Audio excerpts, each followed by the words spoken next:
People choose to live abroad for so many different reasons. Some people want to immerse themselves in a new culture or learn a new language. Others want to live someplace where the cost of living is lower or the healthcare is better. Others want to go abroad and study there. But most people aren't wanting to move abroad so that they can have life lessons. In this video, I'm going to share with you 7 things I've learned about myself and about life while living here in France. Thank you so much for joining me today. If you are already a subscriber, I truly appreciate it. If you're new here, each week I upload a video about living in France, moving abroad, or finding the confidence and courage to live life on your terms. So if that sounds of interest to you, subscribe. I'm Patricia Brooks, and in 2018, I quit my job as a project manager in Richmond, Virginia, and I moved to the south of France to find myself. And boy, have I had some really good life lessons, life learnings. And today I'm going to share with you 7 of them. This is a ride-along video, so you're going to see some scenery from here in the south of France. So enjoy. Now, the first one has to do with the fact that I learned that I can truly enjoy traveling. When I first started solo traveling, it was more out of necessity and the desire to take on a challenge. And so I traveled to Quebec City, Canada by myself a couple of times, and I did that, and it was hard and it wasn't fun. It really wasn't. And then over the years, I continued to solo travel. It got easier. I built up a skill around that, and that was fine. And the last trip that I truly wanted to take for the challenge it would bring me was my trip to New York City in March, the beginning of March 2020, right before the pandemic. I wanted to see if I could navigate the subway system there and this really big city and see some shows, and I did all of that. Packed that in before the pandemic happened. And so that was a rewarding experience. And then I thought, yes, I can solo travel and I can do it well. I have the skill to do that. But recently I went on a trip to Normandy in the north, and I actually enjoyed it. It was something that I wasn't doing for the challenge. It wasn't something that I have a whole lot of stress over. And I did that with ease, and it was fun. Even though everything didn't go exactly as planned. I rented a car to go to see Omaha Beach, and that went off well. However, my getting out of the city of Rouen and getting back to the city of Rouen in the beginning, my GPS made me do a lot of circles in one place. I'm like, I've been here before. But I wasn't frustrated. I wasn't frazzled. I was really at ease. And this is behind the wheel of a car that is not my own, that I'm not familiar with, in a place that I don't really know where I'm going. And that felt really good. So number 1 is that I can enjoy traveling. And that's because now I have built up this calm confidence, this equanimity, as I call it, to be in situations that might not be that pleasant or that easy, but where I'm able to be anchored and have a sense that everything is going to work out all right and be calm about it. And this is something that I truly wanted to have. I've seen some people who seem to be really good under pressure. And I said, yeah, I want to be like that one day. And I'm starting to feel like I'm getting there. So that's number 1. Number 2 has to do with something that's related to number 1. And that is that I have this deep sense, a deep knowing that I am not alone in my life, that there's something greater out there that is supporting me and guiding me and helping me along the way. I have a deeper sense of faith. And so, moving abroad has definitely helped to foster that. When you move abroad all alone and you're really not sure about how things are going to turn out, when you quit your job and you move to a country without one and you start living on savings and you're not really sure how you're going to finance beyond year 3, you dig down deep and you can get a sense that, or I have at least gotten a sense that things always seem to work out for me. I always seem to follow a path that will lead me to where I need to be. And what was interesting was my second year here, when I first rented this apartment in the village I'm in now, it has a magnificent balcony, and I am surrounded on 3 sides by the Pyrenees Mountains. And the first day that I was here, after I signed my lease, I stepped out onto this balcony, and I had this overwhelming feeling that I was being cradled in the arms of God, that the mountains surrounding me were God's arms and I was being held, that I was being supported. And it was the best feeling. Now, that was not necessarily a feeling that stayed with me all of the time, but now I have this sense of peace, this sense of knowing that I am not alone in this journey. And I think that allows me to have that confidence that I spoke about in number 1. And it's an amazing feeling. Now, this next one is a really big one. I now know that I am the creator of my experiences. When I was younger, it was an unsaid agreement between my parents and me that I was going to go to college, that I probably would go to graduate school. It was just the path that they had an intention for me and that I decided to follow. It was a path that was preordained for me, so to speak. And so I did it. And yes, I studied and I got into schools and I did the work to graduate. And so in that sense, I did create my destiny or my experience, but it was not something that I thought wouldn't happen. It was just the path that I would follow. Now, having taken myself out of the normal path, go to school, graduate, get a job, get married, buy a house, retire from that job, taking myself off of that path and leaving a job and moving into the uncertainness of living in France, and then having created this new life for myself, a life that wasn't predetermined for me, that where there wasn't a path or tracks for me to follow, I recognize that I truly am the creator of my life. I see how I wanted to live in France, and that was not something that was set out for me. And yet I figured out how to do that. I wanted to start a business here in France. I figured that out. I did the work. I did that. I wanted to become fluent in French. I did that too. I bought a car not knowing if it was even possible.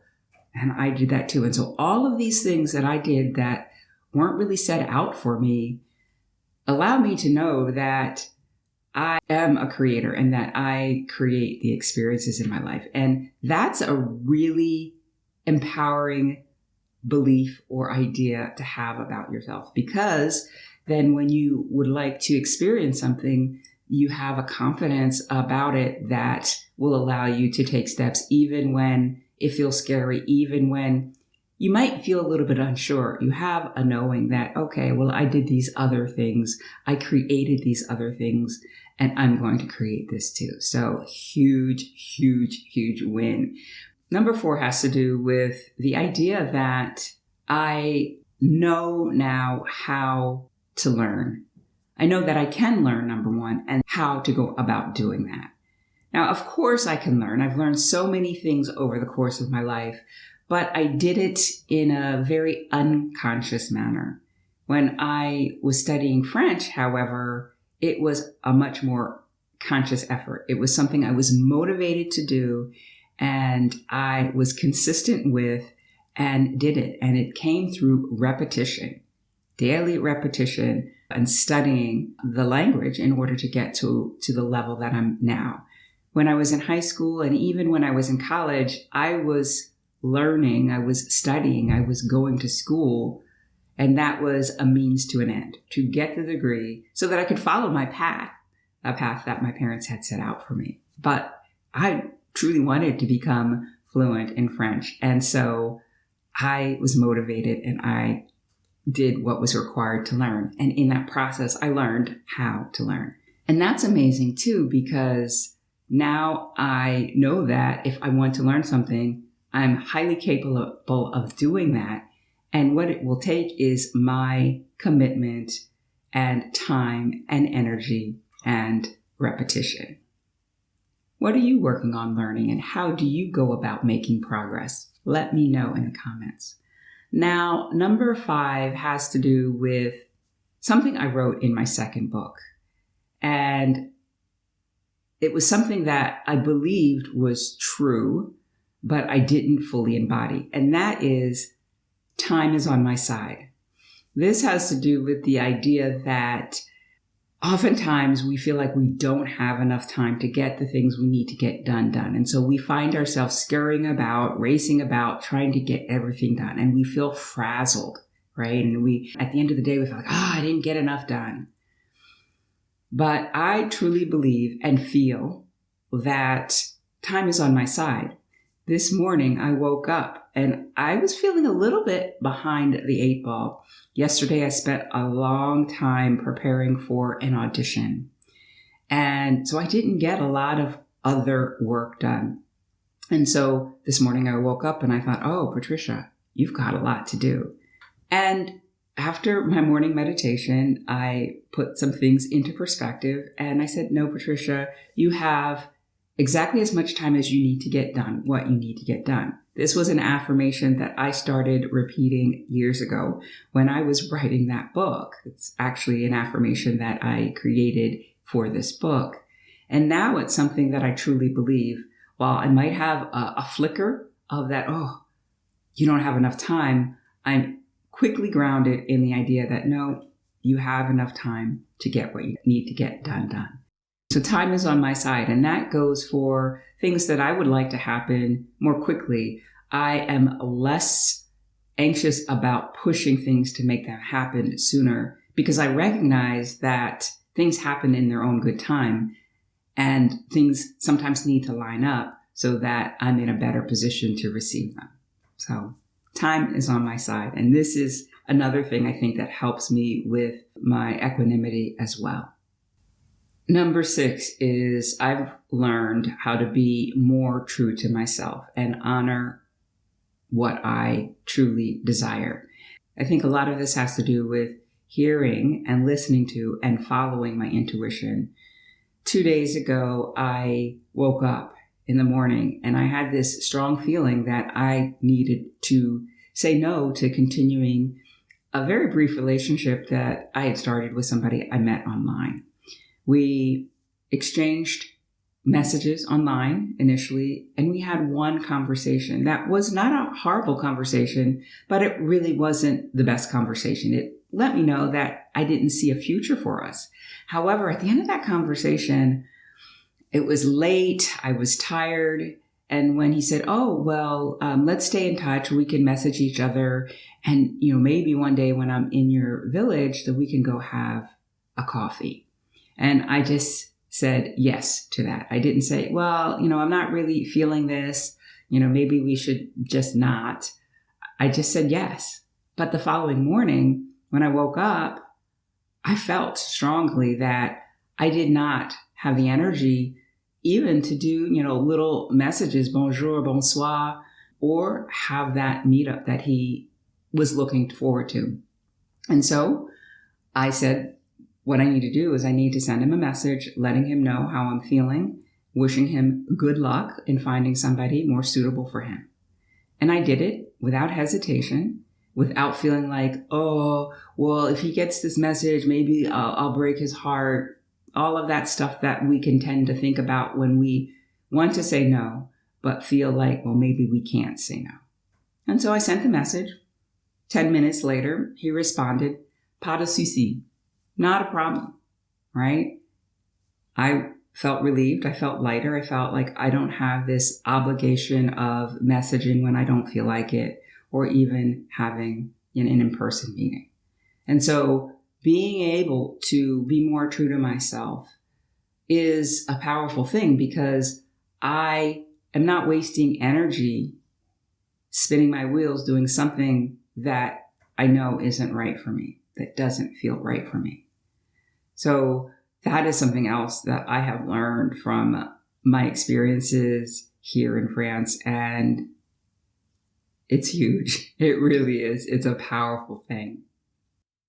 Number 7 is a big one, and that is I have learned how to relax and enjoy myself, to be in the moment. Now, this is a big feat for an American who was raised to have a mindset of go, go, do, do, achieve, achieve, produce, produce.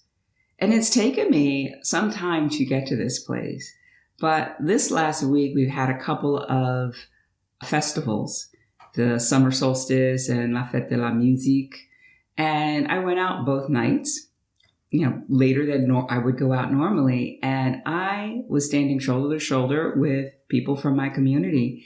And I was soaking in those events. And I felt completely light, completely free, completely relaxed. And at one point, I was standing next to this woman, and our eyes met. I turned my head, and she was looking at me, and she was just enjoying the night as well. And we smiled at each other, and there was this connection that was amazing from being in this moment, from being able to be there and relax and not be worrying about, oh yeah, I've got to create another YouTube video. That was far from my mind, even though, I was starting to feel like, oh yeah, I don't have one queued up for next week. But that wasn't on my mind. I was relaxed. I was in the moment. And I know that a lot of people do say that they want to move abroad because they want a slower pace of life. And this win, this ability directly speaks to that. So if that's one of the reasons you want to move abroad, it's completely possible to get there. But know that it might take some time if you have been conditioned to do otherwise. All right. So those are 7 things that I have learned about myself and about life from living here in France for the past 5.5 years. Which one of them surprises you the most? Let me know in the comments. Now, if you are looking to make a move abroad, but aren't really sure where to start or feel a little bit afraid about taking the next step, I'd love to have a conversation to see what might be holding you back and if working with me might be able to help you get there sooner. So I'm going to put a link to my calendar in the description, and I can't wait to talk to you.